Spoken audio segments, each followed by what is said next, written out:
Tonight, Kim Jong-un becomes the first North Korean leader to cross the border since an uneasy truce was signed in 1953. He'll be meeting with South Korean President Moon Jae-in inside the demilitarized zone that separates the North from the South, a holdover from a war that never quite ended.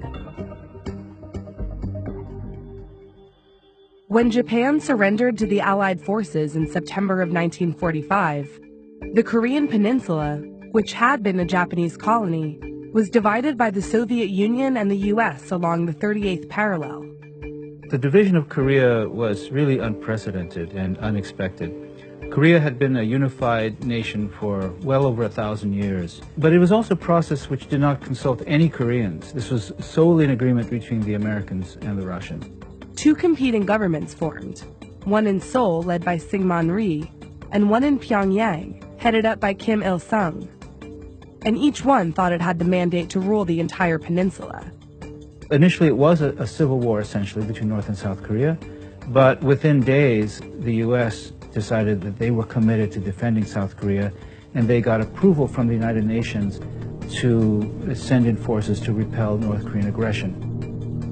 After all, this was the early days of the Cold War, and to the U.S., siding with South Korea symbolized taking a stand against the spread of communism. Our nation, all the things we believe in, are in great danger. The future of civilization depends on what we do now and in the months ahead. China wasn't about to let the U.S. inch up to its border and jump to North Korea's defense.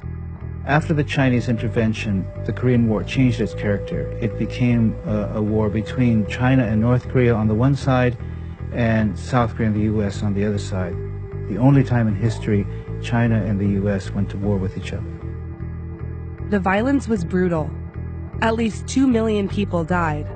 And in 1953, once the killing stopped, the U.S., China, and North Korea signed an armistice, a temporary ceasefire. But a crucial signature was missing. The South Koreans refused to sign it. Syngman Rhee was quite resentful toward the Americans for not pushing to keep the whole of the North. He saw this as a betrayal of his own ambitions to unify Korea under the Republic of Korea. And so South Korea never signed the armistice. Since Rhee held out, the peace deal was never formalized. And so even today, the peninsula is still technically at war. Over the years, the opposing sides have traded shots across the border and blasted propaganda at each other over loudspeakers, with some bombings and defections mixed in. But there have been only 2 one-on-one meetings between leaders from the North and South. It's been very difficult for the two sides, North and South, to trust each other because of this legacy of war. I think that we are at the beginning of a long process of discussion, and it's better to be talking than fighting.